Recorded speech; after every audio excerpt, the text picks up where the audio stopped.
Hey, everybody, welcome back to the podcast. You're listening to the longest running superhero role playing game on Earth. I'm your host, the Game Master, and in this one, we're going to do something a little bit different than we normally do.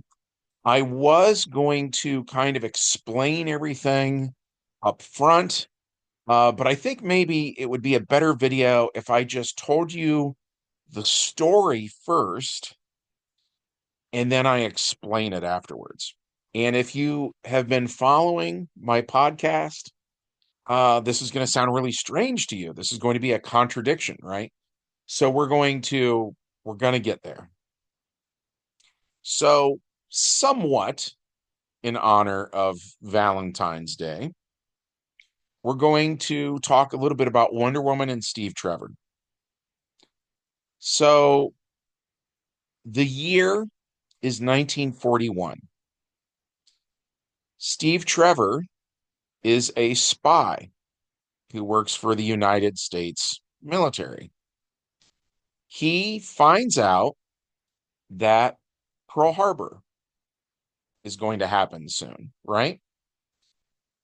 So he is returning to America from Europe. He is chased by a member of the Axis powers. And once they are over the Bermuda Triangle, the bad guy shoots down Steve Trevor. They both end up parachuting down into the water. The bad guy encounters some sharks, which is good for Steve because that's how Steve manages to survive this. But Steve is pretty messed up. He washes up on the shore of Paradise Island, aka Themyscira. We use both names. So he is encountered by Princess Diana, the Amazons, and she takes him to heal him with this thing called the purple ray that the Amazons have because the Amazons are way more high tech than everybody else because they kind of skipped over the dark ages. I can expand upon that more. If you need me to explain that, say something in the comment section and I'll be happy to talk about it. We also, by the way, are going by stuff inspired by the Linda Carter TV show, which is what I grew up with. And on the show, the powers come from the costume, and the costume is technology. Which again, I will be happy to expand upon if you need me to. But suffice it to say, they heal Steve Trevor. He's sort of in and out of consciousness. He's talking about Pearl Harbor. He's talking about the entire world being at war. You probably are familiar with the story already, right? So they do a contest. Diana wins. She gets to be Wonder Woman. She puts on the suit. So now she has powers. And she returns Steve Trevor to the United States. She then, because he now is back unconscious again, so he cannot warn his superiors what's coming. So she does. And the way we decided to play it is that it's 1941. So there's going to be a lot of sexism and stuff like that. And I feel like that's kind of at the core of the Wonder Woman character is trying to deal with that kind of stuff, right? So while her pleas fall on deaf ears, Captain America is here. And this, introduces, of course, the idea of we got Marvel and DC running around together. So we get a Captain America Wonder Woman crossover. And Steve Rogers is an aspirational hero, which I've talked about in some other videos. So his job is to basically be perfect, right? So unlike the disadvantages and the prejudices that these other guys have, he takes her completely seriously. And if there's one thing Cap is good at, it's getting a bunch of heroes to assemble, right? So he does. And the next thing, that's basically the prologue. So then the main body then of this game session is really a pretty traditional beat 'em up. Uh, Japanese planes fly in low over Pearl Harbor, Hawaii, the morning of December 7th, 1941. And there's a ton of superheroes here who are ready for them.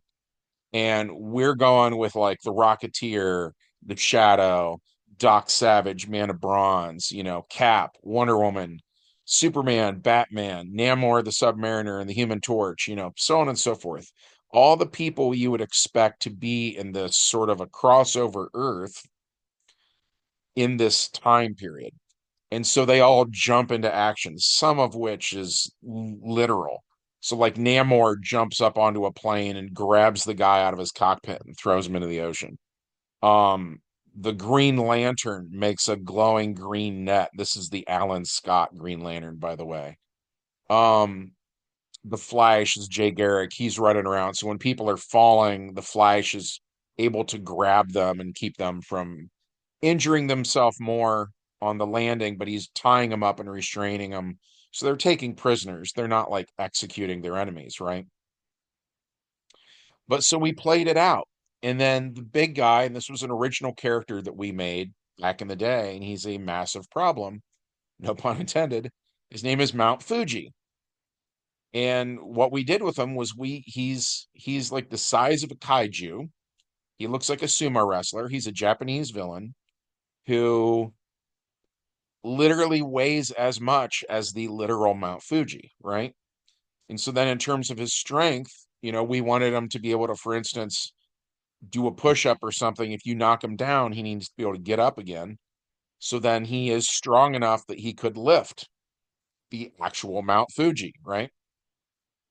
So this guy becomes the big thing that everybody is fighting. And if you think about this as like he would be in video game terms, he'd be the boss at the end of the level. He just has a ton of hit points. So everybody is just whittling away at him, trying to get him to run out of hit points. And by the way, two of the characters who are here that we've mentioned before and stuff, to put it mildly, are Dagda and the Morrigan. And so they are part of this fight. They actually get knocked out. And I don't know if you can tell or not so far. For some reason, in this version of things, these two characters don't seem to be very important. We're going to circle back to that too. But so everybody else manages to knock out Mount Fuji, and they decide to go to Europe. And by the way, Dagnan and Morgan are awake for that part of it. So I said Europe, excuse me. What I should have said is Axis territory, right?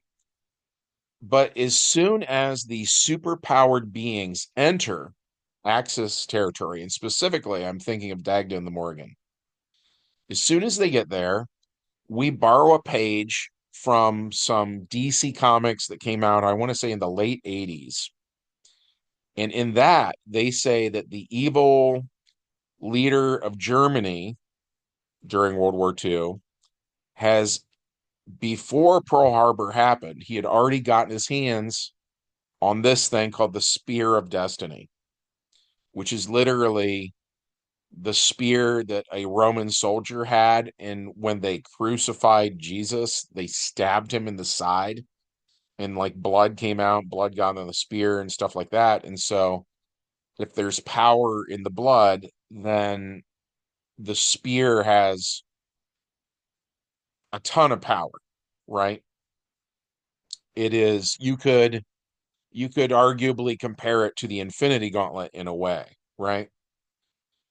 At any rate, the takeaway though, the important part is that when the main bad guy of this time period, when he has access to the spear, it allows him to control anybody with powers who enters his domain. So as soon as Dagna and the Morgan, who both have powers, as soon as they enter Axis territory, the bad guy can mind control them, right? And so then they will turn to whoever's nearest to them and attack them, right? So the bulk of the heroes have to fall back. And the reason for that story was it explained why basically World War II wasn't just over in a day. And then that also meant that a lot of the guys who were fighting in World War II on this earth are then characters like the Rocketeer, who has no powers, so on and so forth. Or Batman, has no powers, so he would not be affected. But then as a result of that, it means basically World War II happens the way you would expect it to happen, right? And then the epilogue to this is also going to be a story you've heard before. It's going to seem very, very familiar to you. It's Captain America gets frozen, right? 1945, right before the end of the war, we get what fans refer to as the capsicle. Um, he is frozen in a block of ice for almost 20 years until he is revived and he finds that the world around him has changed dramatically, right? And so of course he joins this new group of superheroes in the 1960s called the Avengers. And there's other superheroes now in the 1960s, like the Fantastic Four and the X-Men and so on and so forth, right? And the Justice League, because in the 1940s it would have been the Justice Society, and then the 1940s Flash is Jay Garrick, right? Whereas the 1960s Flash is Barry Allen. The 1940s Green Lantern was Alan Scott. The 1960s Green Lantern is Hal Jordan. So something we add, though, that is not from the comics, is we decide that Steve Rogers was interested in Diana. And I've noticed that's something that has come up a lot over the years. A lot of fans kind of ship those two uh, because they were both heroes that do stuff in the modern age, but they were also doing stuff in the golden age. They both basically dress like the American flag. They both are lawful good, so on and so forth, right? So when Steve Rogers wakes up in the 60s and wants to know what happened with Diana, he finds out she married a different Steve. She married Steve Trevor. And this is where we are doing something different, right? I mean, we've done other different things, but this is a big thing. So we find out that yes, she married Steve Trevor, but Steve Trevor, it's almost like instead of Wonder Woman being the ambassador to the world of man, getting the world of man to do things her way, kind of, you know what I mean? Poorly worded, but hopefully you get what I'm saying. We flip it and we're saying that Steve Trevor went to the Amazons as an ambassador, right? And that he worked on them being sexist because they're very exclusionary, right? They're ruling out, they're being crappy to an entire gender because of the sins of like Ares, basically, or Hercules. You know what I mean? Usually the specifics vary based on continuity, but the classic thing with in the Wonder Woman comics is one of the Greek gods who is male would like badly mistreat the Amazons, but then they would hate everybody. Well, that's prejudice. So we're saying, thanks to Steve Trevor, he actually ended that on Paradise Island so that they are no longer, hating half of the human race. And instead, they're saying anybody who wants to come here is welcome to come here. And one of their big things is they want to be teachers. They want to teach a philosophy of peace, which I always thought was super ironic when they hate half of humanity. But at any rate, um, so So that happened is something that Captain America discovers. But not only that, when Wonder Woman married Steve Trevor, the her friends, the other superheroes, and only superheroes, were were invited to her wedding. I said only superheroes. I shouldn't have said that. Like Jimmy Olsen might have been there as the wedding photographer or something like that. I just mean only the famous comic book characters. I should have put it that way. Um, not, obviously the whole world is not affected by this. Where I'm going with it though is Paradise Island is surrounded by the mists of eternal youth. Anybody who goes to Paradise Island, because we find out in the comics, Wonder Woman was not born on Paradise Island pre-crisis, which would affect the story I'm talking about today. Again, there's lots of continuities. The one I'm going with is she came here when she was 10 years old. She actually built the ship uh that the Amazons used to sail here. And right before they got to the island, it was surrounded by these mists. And when they sailed through them, they all passed out. But when they wake up, they're immortal now. They're never going to die of old age or whatever. So, what I'm saying on this earth is that when Batman, for instance, came here, Bruce Wayne, he, you know, probably took the Bat boat, passed through the mists of eternal youth, brought Selena Kyle as his date, you know? So that means now neither of them are ever going to get old on this earth. Same with, you know, everybody else who came here. Lois and Clark and, you get it. All the wedding guests. So when we get to the Silver Age then, to the 1960s, Bruce Wayne is still young, so he's not looking to pass the mantle of the bat on to anybody because he can still do it.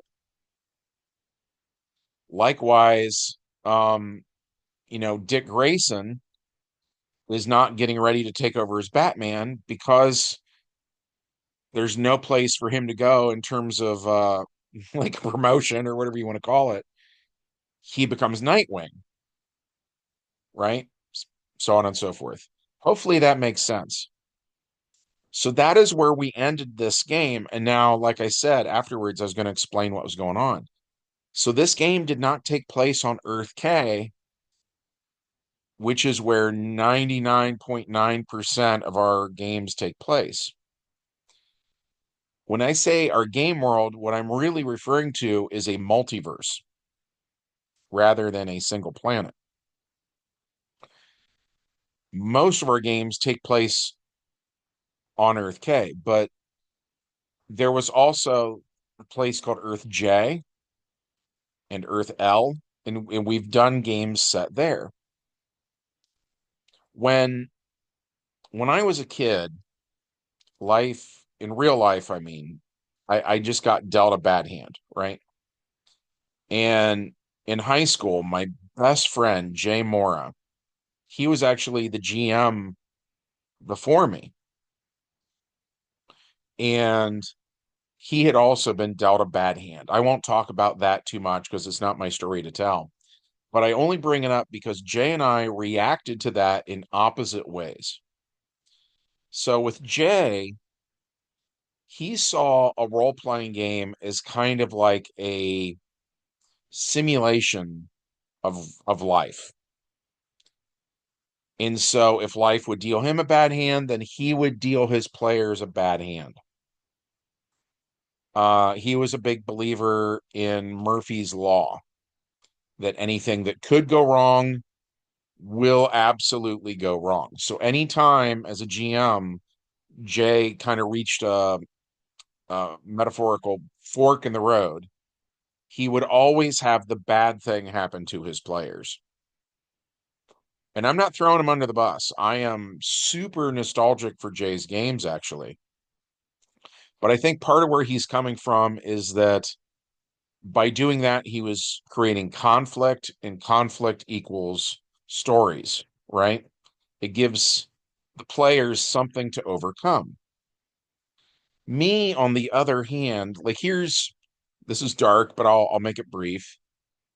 I was the GM when my mom passed away. I was pretty young, and I was an only child. She was a single mom.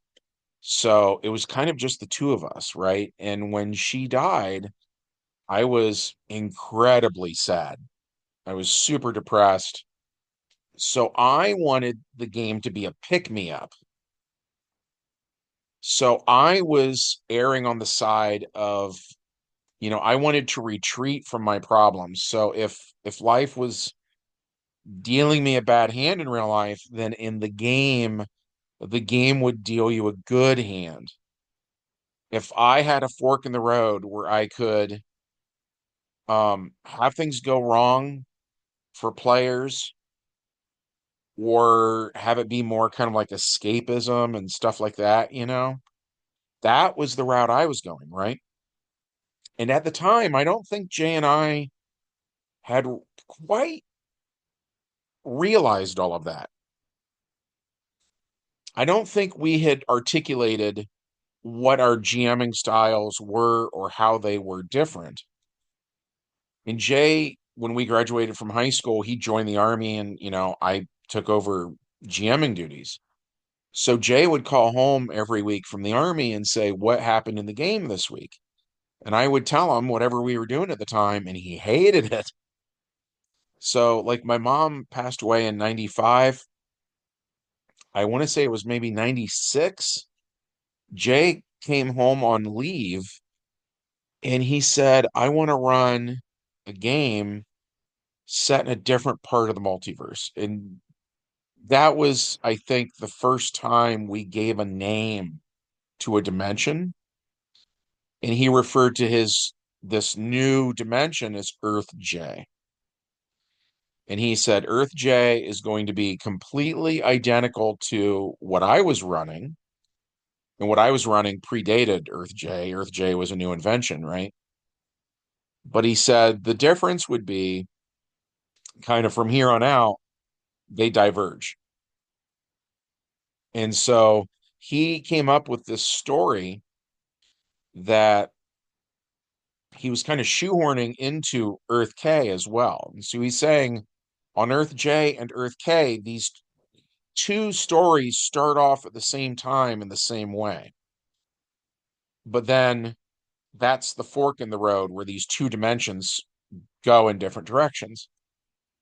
In both cases, the idea is it's supposed to take place right before high school graduation. My character, and I was the player in both of those games. My character is named Powerhouse, and he's at a mall shopping for, I think it was tennis shoes or something. That kind of doesn't matter. But the point is, while he's at this mall, he encounters a classic Continuum villain named Shard. And Shard's big superpower is resurrection. So if you kill him, he has a healing factor. He gets better, he gets up again. No matter what you do to him, um, he's gonna get better again, right? So so at any rate, on Earth K, which is our normal game world, Powerhouse fights him, knocks him out. That's it. Manages to tie him up and stuff, turns him over to the police. Happy ending. Earth K goes on completely unfettered by this new adventure that's been shoehorned into its timeline, right? Meanwhile, on Earth J, Powerhouse forgets to declare knockout damage.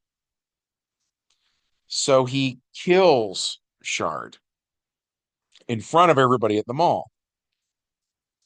So he gets arrested for this. And the irony is, even though Shard regenerates and is up and going again, the authorities on Earth J still say whether the guy resurrects or not is irrelevant. It's the fact that you killed him that is what we object to. So they found Powerhouse guilty of, I don't want to say it because I don't want to get a strike against the channel. I feel like there's certain buzzwords. You get what I'm saying, though, right? They put him in prison for all of that. And something else Jay hated was he hated cameos by famous characters, but he did one. It's super rare for him. And it was Superman shows up, and Superman himself tells Powerhouse, I know you're strong enough, you could just break out of the prison and stuff like that. It's really important to like obey laws. And even though you can leave whenever you want, I want you to promise me you won't. And I was like, okay. And so, like, on Earth J, pretty much the whole superhero community thought Powerhouse had been screwed over by the system. And they actually wore armbands, kind of like the Death of Superman armbands, but they wore these armbands in solidarity for one adventure. There was some symbol on it that basically meant like they stand with Powerhouse or whatever, that it was an accident and what, I don't know, whatever. And so then Jay ran Earth J as a spinoff. So when he was in the army, he was running it for the guys in the army. And then sometimes he would listen to the games that I ran and he would run something like that. And he had a friend in the army named Goodman. And I guess Goodman was then taking Powerhouse's place in these adventures. And the more we both were running adventures, the more those two worlds differed, right? So that was kind of the beginning of it. And then my friend Ryan Miller, he was playing with us. He wanted his own world, and his middle initial was L, so he called his world Earth L. So Jay's was Earth J, mine was Earth K, Ryan's was Earth L. And my last name starts with a K, so that's what a lot of people think the K stood for. Um, but at any rate, so Earth L, um, I guess Ryan's take on it was like the 1960s had gone a lot different. So on Earth L, it's kind of like the 60s never ended.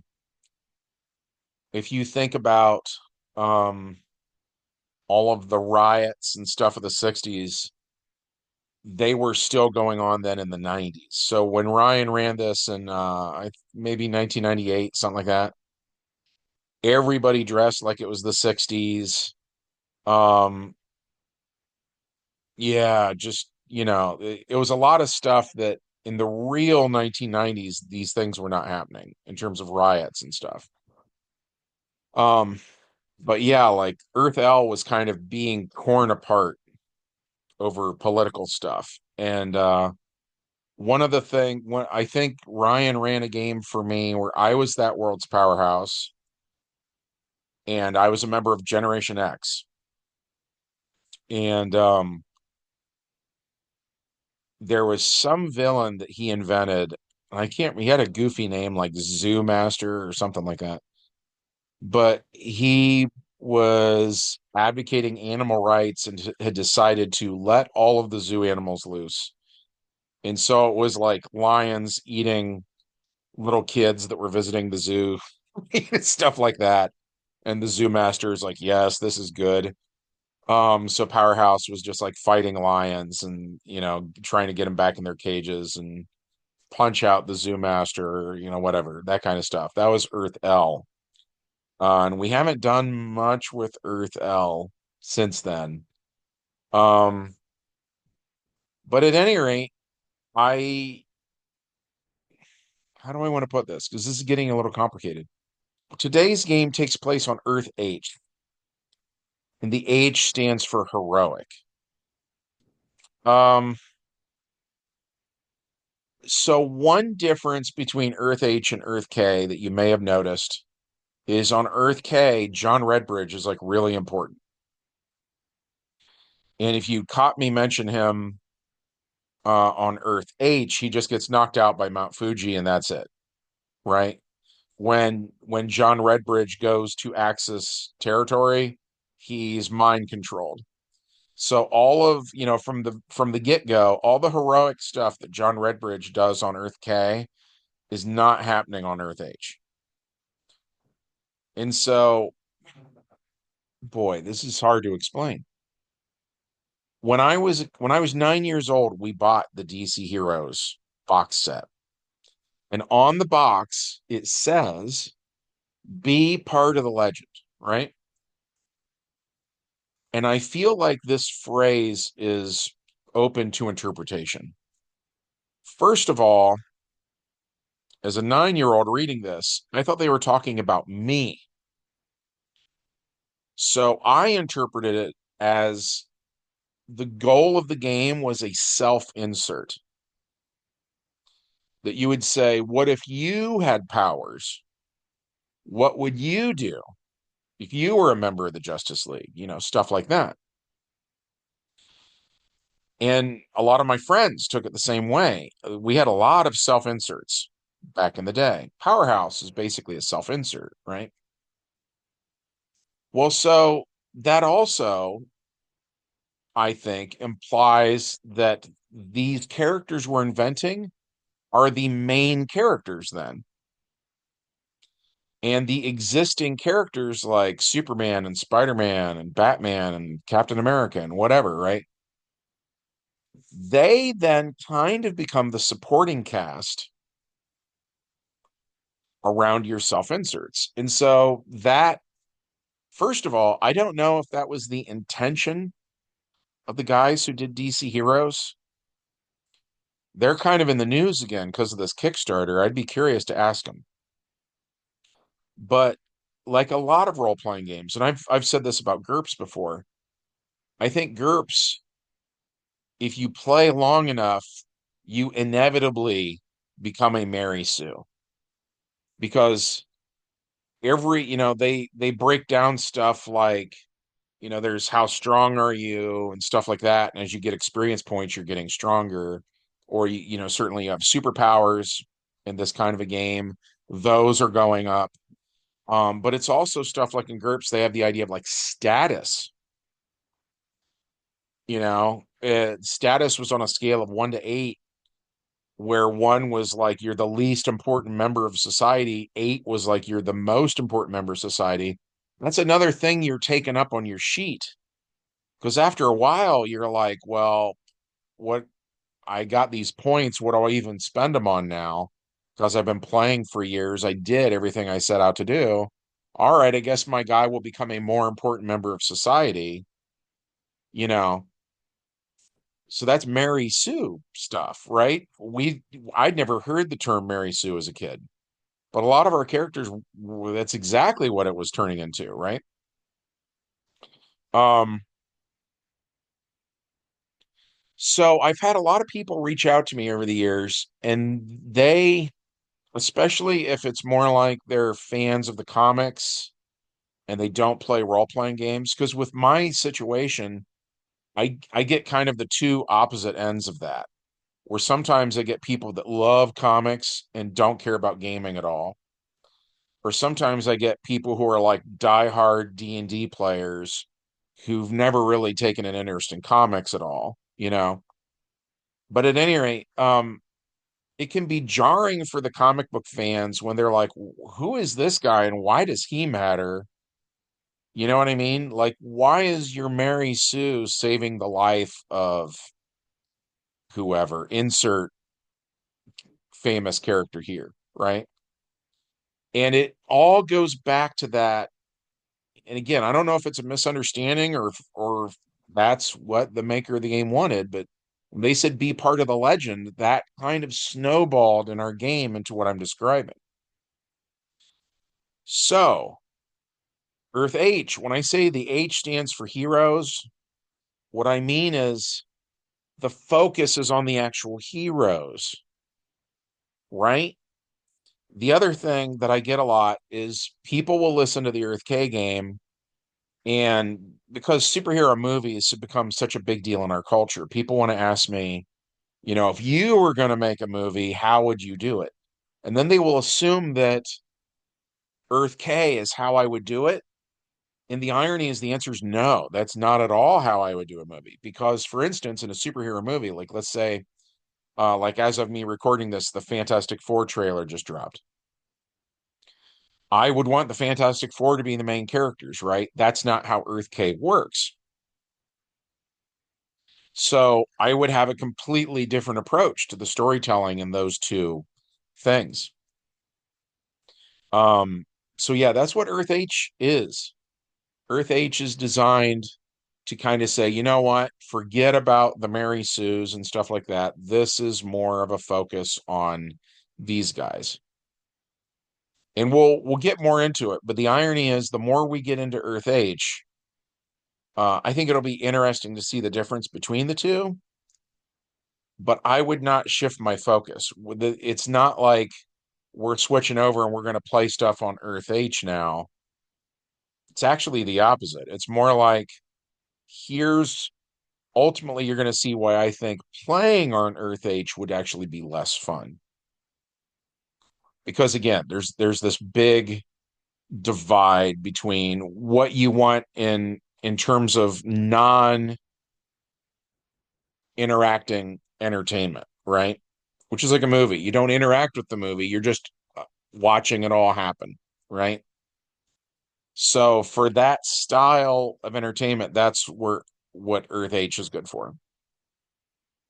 If you want to actually interact with the world and have a say in things, that's Earth K. And this is also going to set up. I have been kind of keeping my players on a leash on Earth K for a long time now. And they said something to me about that recently. And I'm going to kind of take that leash off. And I'm going to let them change the game world more than they have before. And since we're celebrating 40 years of the game, I think this is probably a good time to take the leash off. But yeah, that's it for this one. Sorry it was such a long-winded explanation. I hope that you enjoyed it though. As always, if you did enjoy it, we would love it if you took a quick second to smash that like button. Make sure you're subscribed and leave us a comment. Let us know about your games. If you run games, what is your philosophy or what are some of the experiences you've had?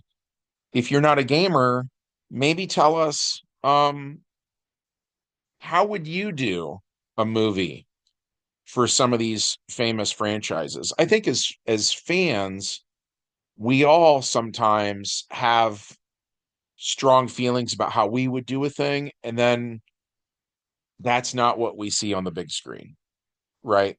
So for me, like there's a Superman movie coming out. If it was up to me, I would actually do a period piece and I would kind of do it more like I'm doing Earth H. I mean, that's the short version. Is Earth H, the more you see happen there, you're actually going to see how I would do movies. Or if I did a cinematic universe, Earth H would be it. So I guess I won't spoil the Earth H games. And as of right now, I'm just going to do six. So it's going to be a Monday, Wednesday, Friday of one week will be the first half, and then the next week will be the second half. And the end of the Earth H stuff, if it goes the way I'm hoping it will go, it's actually then going to set up a parallel when we see the modern day on Earth H in game six. We're going to switch over to Earth K again and see something similar but different happening on Earth K. And that'll bring us back to the what I mentioned about Earth K and Earth J earlier, where there's that moment of divergence with Shard. So you have kind of similar things happening in two worlds, right? The events parallel each other. We're going to do that. So this is actually all going to set up an Earth K storyline.